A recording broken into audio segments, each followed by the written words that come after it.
Good morning, friends. Last time we had discussed about speech writing. વિદ્યાર્થી મિત્રો, ગઈકાલે આપણે સ્પીચ રાઇટિંગ વિશેની તમને માહિતી આપી. એમાં આપણે એક સ્પીચ રાઇટિંગ પણ જોઈ હતી. સ્પીચ રાઇટિંગ લખતી વખતે કયા મુદ્દા ધ્યાનમાં રાખવા એની પણ તમને સમજૂતી આપી હતી. હવે આજે વિદ્યાર્થી મિત્રો આપણે એક બીજી સ્પીચ રાઇટિંગ વિશે ચર્ચા કરશું, જેમાં એની સૂચના છે એ જોઈ લો. આ સ્પીચ રાઇટિંગ શીખ્યા પછી તમારે એને નોટબુકમાં લખવાની પણ છે. અહીંયા કહે છે, prepare short speech in about 100 words to be delivered by you in class on the occasion of Independence Day. અહીંયા કહે છે કે તમારે એક સ્પીચ બોલવાની છે. તમારો જે ઓકેશન કે પ્રસંગ કે ટોપિક શું છે તો કહે છે ઇન્ડિપેન્ડન્સ ડે, એટલે કે સ્વાતંત્ર્ય દિન. એના વિશે તમારે સ્પીચ આપવાની છે. મિત્રો, અહીંયા આપણે જોઈએ કે ક્લાસ છે અને શાળાનો માહોલ છે, એટલે તમે જ્યારે સ્પીચ આપો છો ત્યારે એનું સંબોધન શું હોઈ શકે તો કે છે, પહેલું જ અહીંયા સંબોધન છે, respected sir or madam and dear friends. અહીંયા તમે એનું ટાઇટલ પણ આપી શકો કે speech on the independence occasion of the Independence Day. અહીંયા લખ્યું છે, this is a very special and important day for us. On this day, we remember those who fought for our freedom.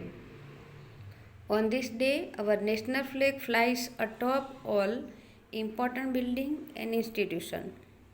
I believed that Independence Day is a day when we need to pledge ourselves to the nation. It is a day when we need to make a fresh commitments to all the ideals of our Constitution, ideals such as freedom, justice, equality and brotherhood. It is a day when we need to put to test whether we truly follow these ideas. Let us carry forward the torch of the freedom. Let us, in fact, to be soldiers who will fight against the evils that this nation now faces. Evil such as terrorism, communalism, corruption, poverty, superstition and illiteracy. Only when these evils are overcome will our nation be truly free. જય હિન્દ. મિત્રો, અહીંયા આપણને સમજાવે છે કે તમે જ્યારે આ સ્વાતંત્ર્ય દિનની ઉજવણી વખતે એ સમયે તમે જ્યારે વક્તવ્ય આપો છો ત્યારે અગાઉ પણ વાત કરી હતી એ પ્રમાણે કે તમે આમાં મૌલિક રીતે લખી શકો છો, જેમ કે બોલવામાં પણ આપણે વિષયને અનુરૂપ બોલી શકીએ છીએ, એ રીતે અહીંયા લખવામાં પણ કોઈ બાદ રહેતો નથી. પણ જો થોડા મુદ્દાઓ જે છે એને ધ્યાનમાં રાખીને આપણે લખીએ તો કે છે સારું એવું આપણું લખાણ અસરકારક બને. અહીંયા મુદ્દામાં આપણે જોઈએ મિત્રો કે national festival, decorating building, flag hoisting, speeches, patriotic spirit અને ટેકિંગ ઓથ્સ. તો કે છે આ મુદ્દાનો ઉપયોગ કરીને અહીંયા શરૂઆત કરી હતી. એમાં કે છે ખાસ તો એમણે કહ્યું છે કે this is very special important day for અસ. આપણા માટે આ દિવસ ખૂબ જ ખાસ છે અને મહત્ત્વનો છે. On this day we remember those who fought for our freedom. આ એ દિવસ છે કે જ્યારે આપણે જેને આપણા દેશ માટે, આપણી આઝાદી માટે લડત ચલાવી હતી એમને યાદ કરવાનો દિવસ છે. On this day, our national flag flies atop all important buildings and institutions. કે આ એ દિવસ છે કે જ્યારે આપણે સારા એવા જે મહત્ત્વના બહુમાળી મકાનો છે, સંસ્થાઓ છે, એના ઉપર આપણો ધ્વજ લહેરાવીએ છીએ. I believe that Independence Day is a day when we need to pledge ourselves to the nation. કે આપણે માનીએ છીએ કે હું માનું છું કે આ સ્વાતંત્ર્ય દિન એક એવો છે કે જ્યારે આપણે નીડ ટુ પ્લેજ, આપણે પ્રતિજ્ઞા લેવાની છે અવરસેલ્સ ટુ ધ નેશન. આપણા દેશ માટેની જે ફરજ છે એની આપણે પોતાની જાતે પ્રતિજ્ઞા લેવાનો દિવસ છે. It is a day when we need to make a fresh commitment to all the ideals of our constitution. કે છે આ એવો દિવસ છે કે જેને we need to make a fresh commitment. આપણે ફ્રેશ એટલે કે છે જે કોઈ પણ પક્ષપાત વગરની જે રજૂઆત છે એ બધી જ કે છે to all the ideals of our constitution. આપણા જે બંધારણ છે એ બંધારણના દરેકે દરેક બાબતને સન્માન આપવાનો દિવસ છે. આઈડિયલ્સ સચ એઝ અ ફ્રીડમ. હવે આઈડિયલ્સ કયા હોઈ શકે? કે છે સ્વતંત્રતા, જસ્ટિસ એટલે કે ન્યાય, ઇક્વાલિટી એન્ડ બ્રધરહુડ સમાનતા અને ભાઈચારો. આ 4 બાબતોને આપણે સૌથી વધારે મહત્ત્વ આપવાનો આ દિવસ છે. એને યાદ કરવાનું છે કે મહત્ત્વ તો આપણે રોજ આપીએ જ છીએ, પણ એને આપણા જીવનમાં સતત ફોલો કરીએ, સતત એને અનુસરીએ, એ બાબતને ધ્યાનમાં રાખવાની છે. It is a day when we need to put to test whether we truly follow the ideals. કે આ એવો દિવસ છે કે જેમાં આપણે ખરેખર જોવાનું છે, આપણી જાતને તપાસવાની છે કે શું આપણે સાચા અર્થમાં દરેક આઈડિયલ્સ છે કે દરેક જે બાબતો છે, ભાઈચારો છે, સમાનતા છે, ન્યાય છે, સ્વતંત્રતા છે, એને આપણે ખરેખર અનુસરીએ છીએ કે કેમ. Let us carry forward the torch of freedom. કે છે હવે આપણે આપણી આઝાદી તરફ થોડો પ્રકાશ મેળવીએ, પ્રકાશ પાડીએ. Let us in fact be soldiers who will fight against the evils that this nation now faces. કે છે આપણે અહીંયા let's in fact be soldiers, આપણે એવા સૈનિકોને અહીંયા જોઈએ કે જેમણે ખરેખર who will fight against evils, કે જે દૂષણો છે, દુર્ગુણો છે, એની સામે લડત આપી હશે. That this nation now faces. અત્યારે આપણો દેશ કયા દુર્ગુણોનો સામનો કરે છે, કયા દુશ્મનોનો સામનો કરે છે? Evil such as terrorism. તો કે છે અત્યારે આપણે આતંકવાદ, કમ્યુનલિઝમ એટલે કે જ્ઞાતિવાદ, પછી કે છે કરપ્શન એટલે કે અહીંયા લાંચ રૂશ્વત છે, પોવર્ટી એટલે ગરીબાઈ, સુપરસ્ટિઝન એટલે અંધશ્રદ્ધા, અને ઇલિટરસી એટલે અજ્ઞાનતા. આપણે અત્યારે કે છે આ બધા દૂષણોનો ભોગ બન્યા છીએ. હવે એની સામે ખરેખર લડત આપવાની છે. Only when this evils are overcome will our nation be truly free. જ્યારે કે છે આપણો દેશ આમ તો અંગ્રેજોની ગુલામીમાંથી કે છે સ્વતંત્ર બની ગયો છે, પણ જ્યારે આપણે આપણા દેશની અંદર આ જે બધા દૂષણો પેસી ગયા છે, આતંકવાદ છે, જ્ઞાતિવાદ છે, અંધશ્રદ્ધા છે, અજ્ઞાનતા છે, ગરીબી છે, અને જે લાંચ રૂશ્વત છે, સૌથી મહત્ત્વના આપણા દુશ્મનો છે, એના પર વિજય મેળવીશું, ત્યારે જ કે છે આપણે સાચા અર્થમાં આપણો દેશ છે, આપણે છીએ આઝાદ બનીશું. પછી છેલ્લે જય હિન્દથી આપણે આપણી સ્પીચ પૂરી કરીએ છીએ. તો મિત્રો, જ્યારે પણ તમે કોઈ પણ વિષય ઉપર આ રીતે સ્પીચ આપતા હોય ત્યારે તમારી સ્પીચ છે એ અસરકારક હોવી જોઈએ. શોર્ટ એન્ડ સ્વીટ હોય પણ દરેકના હૃદયને અસર કરે તેવી હોવી જોઈએ. તો આપણી આ સ્પીચ છે. મિત્રો, ગઈકાલે પણ આપણે એક સ્પીચ વિશે વાત કરી હતી, આજે પણ એક સ્પીચ વિશે વાત કરી છે. બીજી એક મહત્ત્વની સ્પીચ છે, એ પણ તમે નોટબુકમાં લખશો. એ સ્પીચ આપણે તમારે લખવાની છે અને તમને એ સમજાવી દઈએ.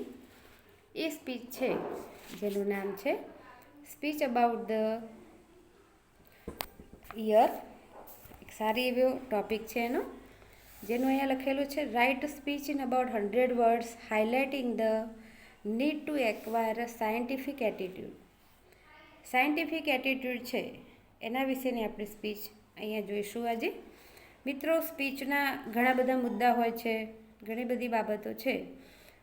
તો અહીંયા જે સ્પીચ છે એમાં જોઈએ તેના મુદ્દા આપ્યા છે. Need to scientific attitude, no unreasonable beliefs or superstition, not depending on luck, right efforts, diligence space, belief should be based on the reason or logic. એટલે કે વિજ્ઞાનને મહત્ત્વ આપવું, વિજ્ઞાનના અભિગમને મહત્ત્વ આપવાની અહીંયા સ્પીચ આપી છે. એમાં મિત્રો કહે છે કે એક તો ખાસ નીડ ટુ સાયન્ટિફિક એટીટ્યૂડ, તમારામાં વૈજ્ઞાનિક અભિગમની જરૂર છે. પછી કહે છે નો અનરીઝનેબલ બિલીફ્સ ઓર સુપરસ્ટિશન, અંધશ્રદ્ધાને જો તમે મહત્ત્વ નહીં આપો તો જ કહે છે તમે વિજ્ઞાનને મહત્ત્વ આપી શકશો. તમારા અંદર વૈજ્ઞાનિક અભિગમ જળવાશે. પછી કહે છે નોટ ડિપેન્ડિંગ ઓન લક, નસીબ ઉપર આધાર રાખવાનો નથી. રાઇટ ઇફોર્ટ્સ, સાચો પ્રયત્ન કરો, ખોટો પ્રયત્ન કરશો તો ક્યારેય સફળતા મળતી નથી.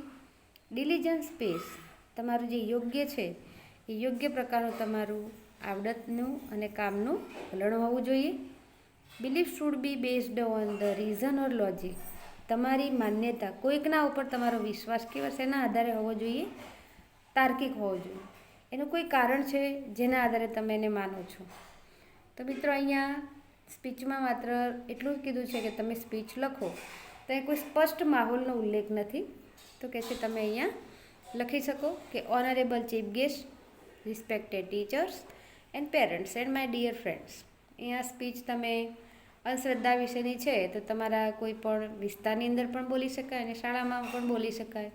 અહીંયા શાળામાં બોલવામાં આવી છે તો અહીંયા ચીફ ગેસ્ટ એટલે કે સ્પર્ધા છે, તો ટીચર્સ છે, પેરેન્ટ્સ છે અને એમના સાથી મિત્રો પણ છે. I am extremely happy to be here to speak to you about topic that is of deep personal interest to me, the need for all Indians to acquire scientific attitude. I always noticed that more than hard work and persistent effort, the majority of us resort to magic and the superstition to get our work done. કે મેં જોયું છે કે ખાસ કરીને લોકો સખત મહેનત કરવાના બદલામાં જાદુ અને અંધશ્રદ્ધામાં માનીને પોતાનું કામ કરવામાં માને છે. We approach our task in the most unscientific way. If our business fail, we blame it on the gods. કે છે જો આપણે વ્યવસાયમાં કે ક્યાંક નિષ્ફળ છીએ તો આપણે ભગવાનને દોષ દઈએ છીએ. If we do not win we put it down to bad luck. આપણે જીતતા નથી તો આપણા નસીબને, ખરાબ નસીબને દોષ આપીએ છીએ. We forget the importance of the perseverance and the persistence and in many ways neglect to do our duty. આપણે કે છે આપણી ફરજ ભૂલી જઈએ છીએ, આપણા પ્રયત્નને છોડી દઈએ છીએ અને નસીબને અને ભગવાનને દોષ આપીએ છીએ. All this is because we do not have a scientific attitude. કે આ બધું કેમ બને છે? આપણામાં વૈજ્ઞાનિક અભિગમ નથી માટે. Ours is a country where people pray for timely rain or break a coconut before a rocket launch. કે છે આપણો અવર્સ ઇઝ અ કન્ટ્રી, આપણો દેશ છે કે જ્યાં people pray for timely rain or break a coconut before a rocket launch. કે છે અહીંયા કોઈ પણ બાબત જે છે એમ કે રોકેટ લોન્ચ કરવાનું છે કે કોઈ પણ અભિગમ સમયસર જો વરસાદ માટે લોકો પ્રાર્થના કરે છે અથવા રોકેટ છોડતા પહેલાં નાળિયેર ફોડે છે, તેવો આપણો દેશ છે આ. કે જ્યાં આગળ સંસ્કૃતિ છે અને વિશ્વાસ છે એને અંધવિશ્વાસમાં કન્વર્ટ કરી દેવામાં આવ્યો હોય એવી અહીંયા આપણી બાબતો છે. To nurture a scientific attitude, we must have faith only in our right efforts. We must strive to do our best in whatever field we work. We must involve ourselves in proper action and inspired thinking. We must take the help of those who are experienced. We must strive for the more knowledge in our field. We must do all this instead of expecting God-men to perform miracles. Moreover, we should do away with all our superstition. If a black cat crossing our path decides whether we will go that way or not, we are being immature. One who has a scientific attitude always reason, uses logical argument and thinks in a systematic manner. કે છે આપણે scientific એટલે વૈજ્ઞાનિક અભિગમ મેળવીશું તો કે છે આપણે એક સારી એવી પદ્ધતિસર રીતભાત રીતે આપણું કામ કરશું.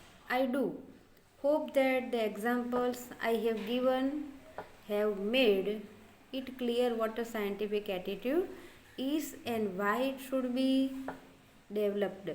કે હું આશા રાખું કે વૈજ્ઞાનિક અભિગમ કેવી રીતે રાખવો જોઈએ અને કેવી રીતે એનો વિકાસ થવો જોઈએ. I hope you will consider what I have sad. કે હું આશા રાખું છું કે હું શું કહેવા માગું છું એ તમે સમજ્યા હશો. And that it helps you when you make a decision in your day to day life. અને એ જ કહે છે તમને તમારા રોજબરોજના જીવનમાં નિર્ણય લેવામાં મદદરૂપ થશે. થેન્ક યુ ઓલ એન્ડ જય હિન્દ. તો મિત્રો, આ જે આપણી સ્પીચ છે એ સ્પીચ શેના વિશે હતી તમે સમજી શકશો કે આપણા જીવનની અંદર વૈજ્ઞાનિક અભિગમ લાવીએ, ભગવાનની અંદર શ્રદ્ધા રાખીએ, પણ અંધશ્રદ્ધાનો ઉમેરો થવા દઈએ નહીં. પ્રભુ પ્રત્યેની ભક્તિ રાખવાની છે, વિશ્વાસ રાખવાનો છે, પણ અંધવિશ્વાસ રાખવાનો નથી.